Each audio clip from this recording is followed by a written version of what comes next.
ভারতীয় মুদ্রা রুপির দরপতন চলছেই। এবার মার্কিন ডলারের বিপরীতে সর্বকালের সর্বনিম্নে নেমেছে ভারতীয় মুদ্রা রুপির মান। প্রথমবারের মতো $1 বিপরীতে এর বাজার দর নেমে এসেছে 85.06 রুপিতে।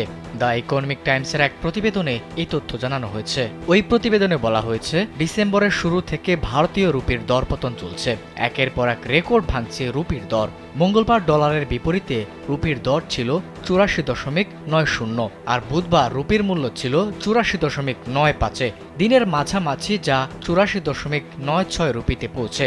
বৃহস্পতিবার সব রেকর্ড ভেঙে তার ডলার প্রতি 85 ছাড়ায়। এদিকে রুপির দর পতনে ভারতের সব ক্ষেত্রে প্রভাব পড়েছে। স্যান্ডেলিনা সো, রূপচর্চায় আভিজাত্য। বিশেষ করে বৈদেশিক মুদ্রার লেনদেনের বাজারে অস্থিরতা বিরাজ করছে। তেমনি রুপির দরপতনে শেয়ারের পতনও অব্যাহত রয়েছে। রুপির দরপতনে সাধারণ মানুষের দুর্ভোগও বেড়েছে।